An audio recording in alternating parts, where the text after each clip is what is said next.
Yang berbuka nengok makanan semua dibeli. Jeruk, pisang, pisang goreng, bakwan, pecel, soto. Semua yang dipengen dibeli. Pas berbuka diminum air putih. Kenyang berhenti. Kata para ulama, kesalahan di bulan Ramadan yang sering terjadi keserakahan. Dalam urusan apa? Makanan. 20 malam ke atas. Tepatnya setelah nuzul Quran. Itu akan beramai-ramai. Setan-setan memanggil. Kata setan di sini ada diskon. Ini kata setan-setan nih, katanya diskon 50%. Yang tadinya diskon 10% gak ada yang datang. 5% gak ada yang datang. Pas diskon 50% hilang, masjid pun hilang. Di masjid cuma tersisa Pak Imam, makmumnya 1, muazin 1, Bilal 1. Yang lainnya kemana? Pergi ke tempat diskon semua. Dibeli semua Pak, semua dibeli. Yang dipakai cuma 1. Setelah dipakai 1, tak ada jalan-jalan. Baju-baju itu hanya dipakai ketika bulan Idul Fitri saja. Selesai Idul Fitri tak terpakai. Di rumah pakaiannya daster. Padahal sekali beli Pak, mohon maaf nih jangan tersinggung ya Bapak Ibu. Sekali beli baju harganya, ini harganya 1 juta Pak. Bahkan dipamer-pamerkan. Mahal 1 juta. Dipakai sekali cuman. Itulah ciri-ciri manusia rakus. Karakter manusia-manusia serakah yang tidak pernah puas.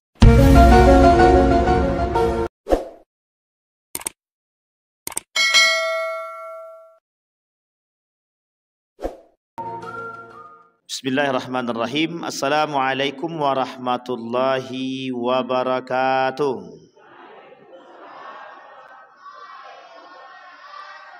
Alhamdulillahi rabbil alamin wa bihi nasta'inu ala umurid dunya waddin wassalatu wassalamu ala ashrafil anbiya'i wal mursalin wa ala alihi wa sahbihi ajma'in.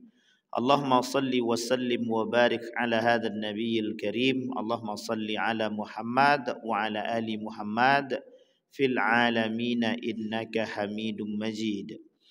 Ya ayyuhan nasu taqu rabbakumul ladzi khalaqakum min nafsin wahidah wa khalaqa minha zawjaha wa batha minhuma rijalan katsiran wa nisaa'a wattaqullaha alladzi tasaaluna bihi wal arham innallaha kana 'alaikum raqiba. Wa qala Allah ta'ala wa la tashtaru bi ayati thamanan qalila wa iyaya fattaqun. Wa qala Allah ta'ala wa inna katsiran minal khulata la yabghi ba'duhum ala ba'din. Shadaqallah. Puji syukur kehadirat Allah dengan mengucapkan alhamdulillahirabbil alamin, bersalawat kepada Nabi dengan mengucapkan Allahumma salli ala Muhammad wa ala ali Muhammad fil alamin innaka Hamidum Majid.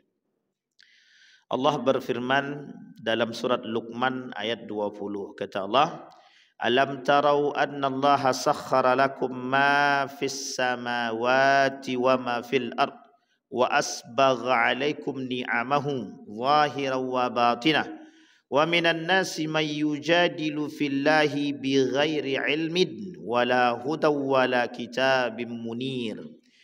Tidakkah kamu perhatikan sesungguhnya Allah telah menundukkan untuk kepentinganmu apa yang ada di langit dan apa yang di bumi, dan menyempurnakan untukmu nikmatnya lahir dan batin, zahir wa batinah. Shadaqallah. Malam hari ini judul kita sederhana, keserakahan. Nah, judulnya yang mau nulis keserakahan. Itu yang pertama. Nanti kita kaitkan dengan keserakahan ini jenis atau bagian daripada sifat tamak atau rakus. Tamak dalam bahasa Arab tomak. Jadi tomak itu tamak itu dari bahasa Arab, sehingga diindonesiakan. Apa arti tamak itu? Apa arti tamak? Atau apa artinya tamak? Apa? Congok. Nah, congok. Tamak itu pelit. Tamak itu rakus. Tapi dalam bahasa yang lain, rakus itu diartikan dengan bahasa yang lain namanya hirsun. Hirsun. Apa namanya? Hirsun. Kata para ulama, dalam makna apa perbedaan antara tama wal hirs? Mal farqu bainal hirsi wat tama? Qila al hirsu ashaddu min at-tama. Apa perbedaan makna hirsun dengan makna tama dalam bahasa Arab? Dalam bahasa Indonesia hampir mirip. Kata para ulama, hirsun itu lebih parah daripada tamak itu sendiri. Jadi orang yang terjangkit penyakit hirsun itu penyakit rakus. Penyakit rakusnya ini lebih berbahaya daripada tamak itu sendiri. Sementara makna tamak itu sudah bisa dikaitkan dengan rakus. Ini ada yang lebih rakus daripada rakus. Itu namanya hirsun namanya. Rakus, lebih rakus lagi. Maka kata Allah, afatatma'una ayyuminu lakum wa inna fariqam minhum, katanya, in tahrus ala hudahum, kata Allah dalam surat An-Nahl itu. Jadi apa maksudnya rakus di sini? Maksudnya rakus di sini orang yang tidak pernah puas.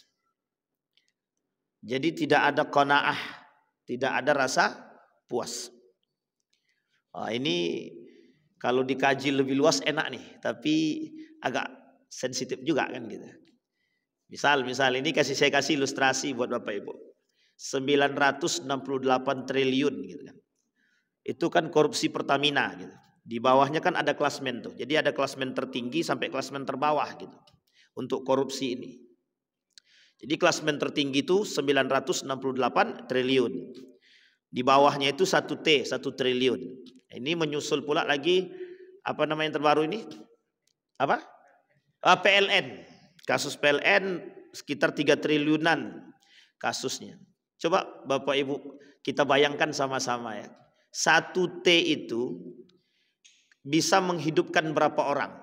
Kita anggap sederhana 1 orang itu 1 kepala keluarga itu 1 miliar. 1 kepala keluarga 1 miliar. Kalau 1 triliun berarti 1000 miliar. 1000 miliar berarti 1000 kepala keluarga. Anggaplah dalam kepala keluarga itu kita ambil yang paling tersedikit 2 orang. Berarti 2 kali 1000 berarti 2000. Sudah hidup 2000. Lah kalau 968 triliun. Kira-kira berapa jumlah manusianya itu yang terselamatkan itu? Ini logika berpikir sederhana. Tapi uniknya pertanyaan saya, kira-kira orang-orang yang melakukan kerakusan seperti ini itu sadar enggak? Kalau sadar dia enggak mungkin dia melakukan Ustaz. Oh iya juga. Ini terlalu jauh, Bu. Terlalu jauh. Sekarang kita rujuk kepada yang paling sederhana. Makanan. Yang berbuka nengok makanan semua dibeli. Jeruk, pisang goreng, bakwan, pecel, soto. Semua yang dipengen dibeli. Pas berbuka diminum air putih. Kenyang berhenti. Tak jadi makan yang lain. Tak jadi makan yang lain. Singkat cerita timbul penyakit tabzir. Kata setan, kata Allah, innal mubadzirina kanu min akhwanis syayatin. Setan gitu. Jadi orang-orang yang tabzir, yang suka mubadzir itu kawan daripada syaitan. Tapi sebenarnya kalau kita kaji masalah kawan setan, ini sebenarnya belum seberapa. Karena orang yang tabzir ini itu tidak bersyukur akan nikmatnya Allah. Tidak mensyukuri.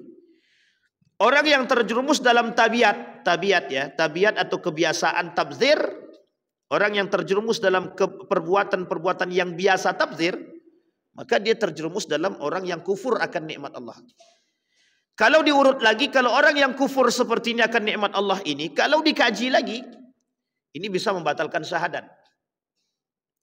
Makanya kenapa orang yang tidak bersyukur dengan nikmat Allah itu Allah sebut bukan dengan limadza la yashkur. Tidak Allah sebutkan dengan la yashkur, tapi Allah sebutkan kafara. Tahu artinya kafara? Apa artinya kafara Bapak Ibu? Kafir. Diartikan oleh para ulama angkara, mengingkari. Jadi orang yang tidak bersyukur akan nikmat Allah itu, Allah gunakan kalimatnya dalam Al-Quran kafarah. Saking berbahayanya. Ada enggak orang yang mengumpat makanan? Hari ini kok makanan cuman ini sih bu? Dia enggak bersyukur. Dibuat pisang goreng. Kok pisang goreng terus setiap hari? Yang ada tuh itu. Kok makannya telur terus? Bersyukur bisa makan. Sampai di sini bisa paham ya Bapak Ibu. Ini karakter manusia. Karakter manusia. Yang suka mencela, mencaci, mencemooh makanan. Itu manusia memang. Jadi Bapak Ibu tolong ajarkan anak-anak kita untuk bisa bersifat qanaah, merasa cukup. Dan untuk bersifat tidak tabdzir. Yang ketiga, untuk bersifat merasa selalu bersyukur. Karena di belakang kita ini masih banyak manusia-manusia yang tidak bisa makan. Yang kita sendiri tak berpikir untuk memberikan makanan kita kepada mereka. Bahkan Nabi mengancam orang yang memberikan makan kepada orang lain itu yang sisa dia. Sekarang saya tanya Bapak Ibu, ada enggak yang ngasih sisa makan ke orang lain? Ada enggak? Bukan sisa dalam makanan yang kita makan loh ya. Karena makanan ini tak habis di rumah, sayang nih yang kalau kita buang, kita kasih ke tetangga yuk. Itu sisa tuh. Kita berniat memberi orang itu kalau sudah tak selesai. Tak selesai semakan sama kita, tak habis. Tak dari awal kita kasih. Itu tercela, orang seperti itu tercela. Harusnya dari awal kita berpikir untuk bisa memberikan kepada orang lain. Baik, ini dalam ranah yang sangat kecil sekali. Kata para ulama, kesalahan di bulan Ramadan yang sering terjadi keserakahan dalam urusan apa? Makanan. Dan itu sering. Pergi ke pasar membeli semuanya. Yang dimakan cuma satu. Sisanya tabzir dan mubazir. Dan kita bagian daripada syaitan. Lah kan setan di bulan Ramadan dibelenggu Pak Ustaz. Setan memang dibelenggu di bulan Ramadan. Setan manusia tidak. Setan itu terbagi dua. Minal jinni wal insi. Setan dari kalangan jin. Yang kedua setan dari kalangan manusia. Jadi manusia itu antar dulu bu, jangan cepat-cepat bilang setan. Makanya kenapa kok ada manusia yang tak puasa? Padahal setan terbelenggu kok masih dia tidak bisa puasa? Ya setannya dia. Ya gimana? Jangan tersinggung ya, Bapak Ibu jangan tersinggung. Karena Nabi Allah bilang dalam Al-Qur'annya begitu, minal jinni wal ins. Memang begitu Pak. Setan itu terdiri dari manusia, jin dan manusia. Jadi kita tidak usah tersinggung. Yang tak puasa berarti ya bagian. Maksud yang tidak puasa di sini sengaja meninggalkan puasa. Kalau dia tak puasa karena sakit, karena musafir itu maklum. Dia ada orang yang dibenarkan tidak berpuasa. Yang tidak dibenarkan berpuasa, bukan tidak dibenarkan sebenarnya. Diberikan keringanan oleh Allah untuk tidak berpuasa, itu musafir dan sakit. Selain daripada itu tidak ada. Tapi aku kuli bangunan Pak Ustaz. Kalau tak kerja tak makan. Tak dapat duit. Kalau tak dapat duit anak istri tak makan. Begitu kan? Sehingga ada pertanyaan itu. Kami kuli bangunan boleh nggak kami tidak berpuasa? Haram. Bagi kuli bangunan yang tidak berpuasa haram. Tapi kalau dia sudah berniat berpuasa, bekerja dia, kemudian di tengah perjalanan capek dia, dan betul-betul syiddatut ta'bi misalkan, betul-betul capek misalkan, dikhawatirkan membahayakan dirinya, maka dibenarkan untuk, bukan dibenarkan, dibolehkan dia membuka puasanya dengan catatan mengganti. Nah, ini penting untuk dipahami nih. Jangan mentang-mentang bekerja keras akhirnya buka puasa dia. Itu tidak bisa. Ma la yudraku kullu la yudraku kullu. Sesuatu itu tidak bisa ditinggalkan semuanya. Harus ada yang diambil. Maka dari awal berniat puasa, di tengah perjalanan ternyata capek dan lain sebagainya, terkuras tenaganya, khaufan minal maut, takut terjadi membahayakan dirinya, maka dibenarkan. Sampai di sini bisa dipahami Bapak Ibu ya? Baik. Kembali kepada poin tadi. Poin kita adalah keserakahan. Ini yang dalam koridor yang sangat kecil. Sekarang dalam koridor yang sangat besar. Bapak Ibu sekalian yang berbahagia, penyakit keserakahan ini Itu penyakit yang selalu akan timbul dalam diri umat manusia, siapapun kita. Siapapun kita. Apa maksud serakah di sini? Diartikan oleh para ulama, tidak adanya qanaah dalam diri dia. Itu namanya serakah. Tidak adanya rasa syukur dalam diri dia, serakah. Tidak merasa puas dengan apa yang dia miliki, serakah. Tapi konotasi serakah ini negatif, Pak Ustadz. Betul. Karena konotasinya serakah ini itu dengan konotasi sifat-sifat yang lain. Apa sifat yang lain? Akan menghalalkan segala macam cara untuk mendapatkan apa yang dia inginkan. Misal, tidak mampu dia membeli mobil Alphard, dia akan cari cara bagaimana Alphard itu dapat. Bagaimana caranya? Kredit. Yang kedua, maling. Yang ketiga, korupsi. Yang keempat, minjam. Yang kelima, nyuri. Yang keenam, pokok semua. Karena konotasi keserakahan itu yang masuk dalam hati manusia, yang dalam diri manusia, dipengaruhi oleh setan.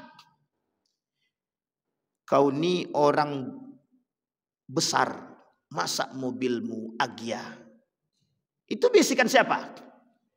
Syaitan. Masa mobilmu Agya tuh, tengok tetanggamu, cuman kerjanya itu mobilnya mobil Leo. Lah ente kerja kantoran kok mobilnya Agya? Malulah. Timbul setannya. Apa kata setan? Nah, dibisikin terus. Akhirnya yang terjadi apa? Menghalalkan segala cara. Baik menipu dan lain sebagainya. Coba perhatikan hari ini. Banyak sekali manusia-manusia yang menipu. Baik di Facebook, lewat telepon, hipnotis dan lain sebagainya. Baru-baru ini terjadi 4 orang, 3 wanita, 1 laki-laki. Mengaku dari dinas kesehatan masuk ke rumah-rumah. Ketok pintu kami, dari ini. Dihipnotis. Dihipnotisnya tuan rumah. Habis emasnya 35 gram. Lumayan atau banyak banget itu. Tapi ini poin, Pak. Kemudian lewat telepon. Ridwan, anakmu kecelakaan. Tolong transfer sekarang sekian juta. Ini kan model-model manipulasi. Model-model tipu daya. Tujuannya apa? Mencari duit. Mencari duit.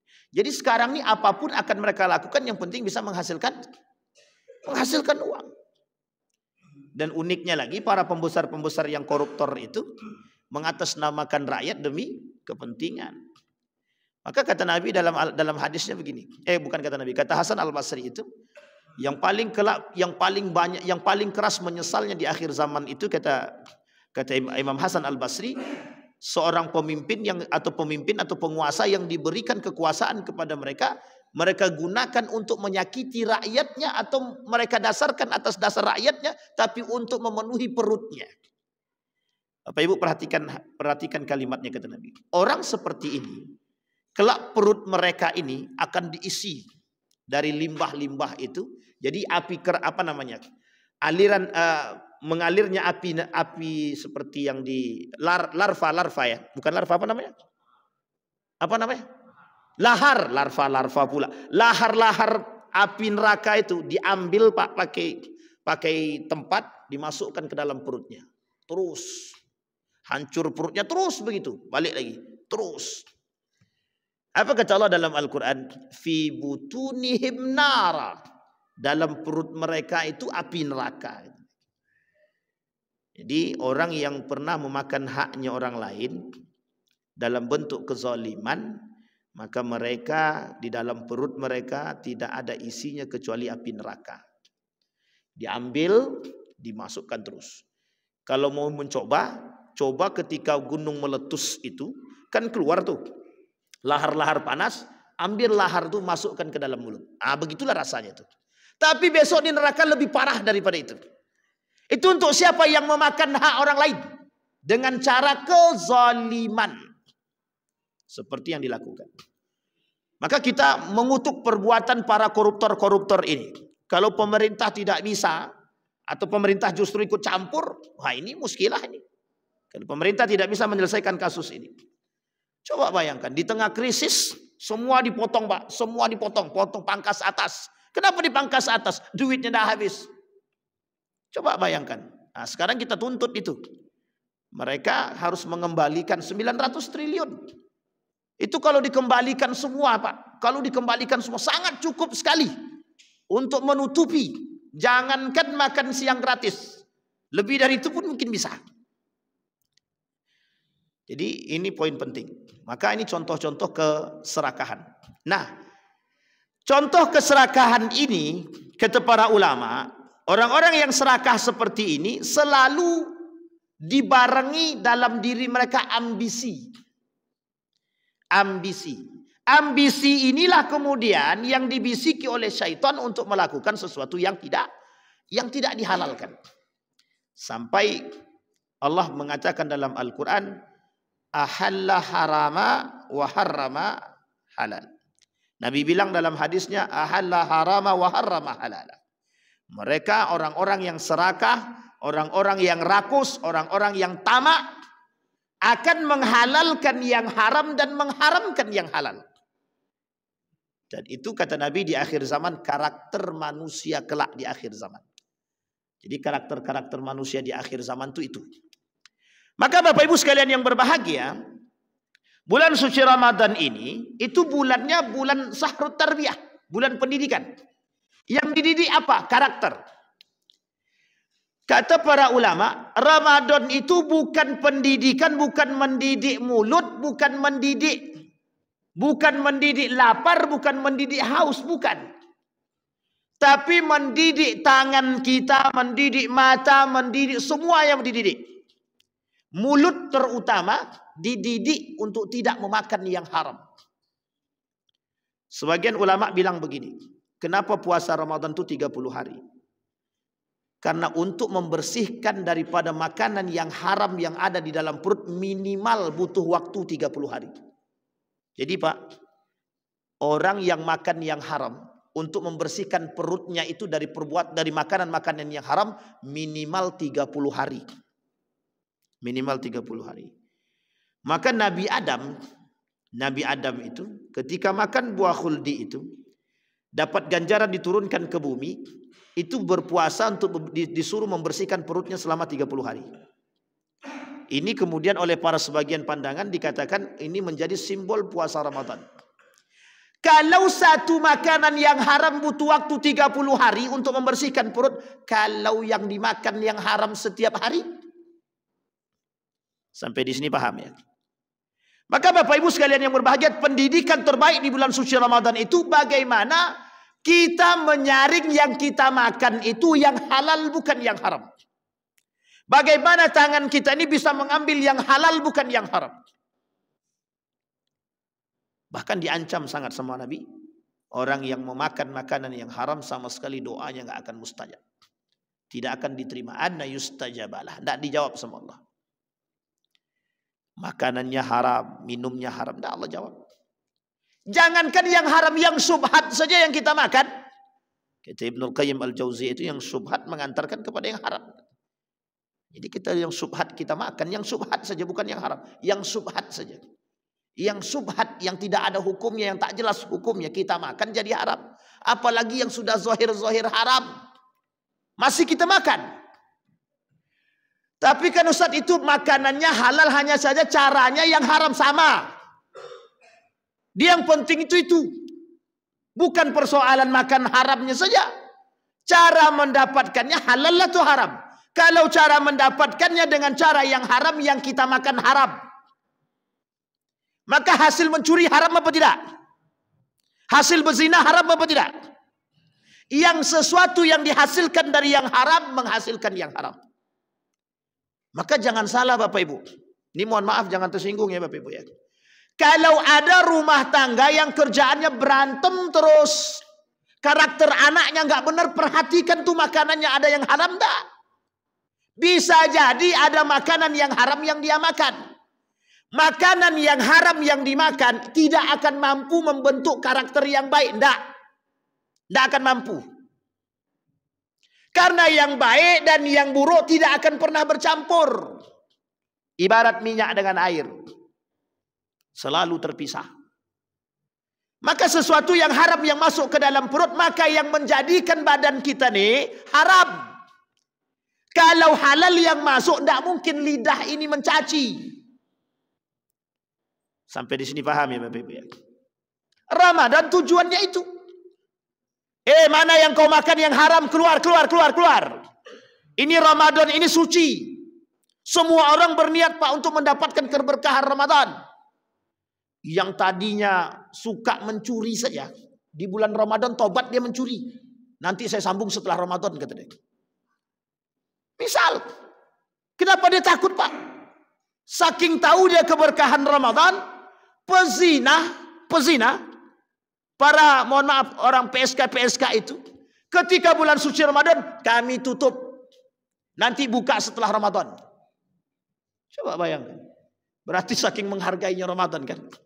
Sampai mereka saja pelaku maksiat saja menutupi diri untuk tidak membuka jasa-jasa kemaksiatan itu di bulan suci Ramadan. Artinya pelaku maksiat saja tahu dia ingin membersihkan diri dia di bulan suci Ramadan. Uniknya setelah Ramadan kita sambung ya. Hiburan malam ditutup bulan suci Ramadan. Setelah bulan Ramadan baru buka. Artinya apa? Artinya semuanya akan dilakukan. Nah, kembali kepada poin keserakahan tadi. Maka kata Allah, wa inna katsiran minal khulata la yabghi ba'duhum ba'da. Orang yang terjangkit penyakit rakus, penyakit serakah, kata Allah, kata Nabi, tidak akan pernah merasa berkecukupan. Selalu merasa kurang. Ada pada masa Khalifah Harun ar-Rasyid, ada seorang pedagang yang kaya sekaya-kayanya. Jadi ketika dia pulang dari berdagang, dikumpulkanlah semua emas batangan yang dia miliki. Pergilah dia ke tempat timbangan emas. Ini ciri dan karakter orang-orang yang serakah. Ketika pergi ke tempat timbangan emas itu, ditimbanglah emas yang dia miliki. Apa kata tukang timbangan itu? Oh, emas Anda cuma sekian. Apa dia kata langsung? Anda menipu. Anda menipu saya. Pergi ke 10 timbangan. Jawaban sama. Tiba-tiba dia datang. Aku teringat kepada Abu Nawas. Kata dia. Datang dia kepada Abu Nawas. Abu Nawas, aku tak mau menimbang barang emasku ini di pasar-pasar. Mereka semua menipu. Kata dia. Apa kata Abu Nawas? Dibawalah ke timbangan emas. Sama Pak. Akhirnya kata Abu Nawas, sekarang gini aja. Di rumah ente ada timbangan enggak? Ada. Ya udah kita timbang di rumahmu. Kata dia. Setelah ditimbang di rumahnya, ternyata sama Pak. Setelah sama, ditipunya Abu Nawas. Oh, dibuatnya apa namanya, dimainkannya timbangannya. Oh, enggak Abu Nawas. Ternyata timbangan saya lebih berat daripada timbangan mereka. Ternyata sudah dibuat dulu, sudah ditipu. Artinya apa? Orang-orang yang serakah itu sedikit pun tidak mau kurang daripada harta yang dia miliki. Tidak mau Pak. Tidak mau kurang. Kita ambil contoh Qarun. Qarun bilang begini. Datang utusan Nabi Musa untuk meminta zakat kepada Qarun. Apa jawaban Qarun? Kalian datang ke sini cuma mengemis saja, meminta-minta saja. Aku udah capek kerja-kerja nih, kata Qarun. Akhirnya apa Pak? Diusir sama Qarun. Di tengah perjalanan, di stop sama Nabi Musa. Apa kata Nabi Musa? Hei Qarun, kau bayar zakatmu. Kau keluarkan sedekahmu kepada orang-orang yang tak mampu, yang berhak menerima. Apa jawaban Qarun? Innama utituhu ala ilmin indi. Aku nih bekerja. Kerja keras, kemampuanku, semua aku dapat hasil jerih payahku. Kalian datang cuma meminta dan mengemis. Masyarakat, rakyat, saksikan. Musa meminta kepadaku. Kata Qarun. Berdoa Nabi Musa. Berdoa. Sedang pawai keliling. Dibawanya semua kunci berangkas gitu. Kata Allah dalam Al-Quran, wa inna ma fatihahu la tad'u bil usbah. Bayangkan kunci berangkasnya Qarun itu diangkat oleh 10 orang. Dia punya kunci berangkasnya itu yang ngangkat 10 orang, terbuat dari emas. Ketika pawai semua dibenamkan oleh Allah semua. Artinya apa? Kerakusan dan keserakahan Qarun itu menjadi standar sebenarnya. Nah, Bapak Ibu sekalian yang berbahagia. Di bulan suci Ramadan yang mulia ini, Kita diajarkan oleh Allah bagaimana memanage diri agar tidak terjerumus dalam sifat keserakahan itu. Apa contohnya? Dari yang paling sederhana, dari yang kita makan. Apa yang paling sederhana? Dari cara kita membeli pakaian. Perhatikan besok Bapak Ibu. Besok itu 10 malam, 20 malam ke atas. Tepatnya setelah nuzul Quran. Itu akan beramai-ramai. Setan-setan memanggil. Kata setan, di sini ada diskon. Ini kata setan-setan nih, katanya diskon 50%. Yang tadinya diskon 10% nggak ada yang datang. 5% nggak ada yang datang. Pas diskon 50% hilang, masjid pun hilang. Di masjid cuma tersisa Pak Imam, makmumnya 1, muazin 1, Bilal 1. Yang lainnya kemana? Pergi ke tempat diskon semua. Dibeli semua Pak, semua dibeli. Yang dipakai cuman 1. Setelah dipakai 1, tak ada jalan-jalan. Baju-baju itu hanya dipakai ketika bulan Idul Fitri saja. Selesai Idul Fitri tak terpakai. Di rumah pakaiannya daster. Padahal sekali beli Pak, mohon maaf nih jangan tersinggung ya Bapak Ibu. Sekali beli baju harganya, ini harganya 1 juta Pak. Bahkan dipamer-pamerkan. Mahal 1 juta. Dipakai sekali cuman. Itulah ciri-ciri manusia rakus. Karakter manusia-manusia serakah yang tidak pernah puas. Maka di bulan suci Ramadan bayangkan kita diajarkan untuk selalu bersyukur. Makanlah kata Allah. Engkau makan sedikit saja sudah kenyang. Artinya ketika perut kita ini selapar mungkin, ketika masuk sedikit saja dalam perut kita, hanya itu yang mampu untuk kita makan. Bayangkan kita disuruh setelahnya apa? Beristirahat. Nah Bapak Ibu sekalian yang berbahagia, oleh karena itu ajarkan anak-anak kita untuk menjauhi karakter-karakter seperti serakah, rakus, tamak, bakhil, pelit dan lain sebagainya. Ajarkan mereka bersyukur kepada Allah, merasa puas dengan nikmatnya Allah agar kelak mempertanggungjawabkan yang kita makan di hadapan Allah begitu mudah. Mudah-mudahan bermanfaat bagi kita semua. Fa'tabiru ya ulil absar la'allakum tuflihun. Assalamualaikum warahmatullahi wabarakatuh.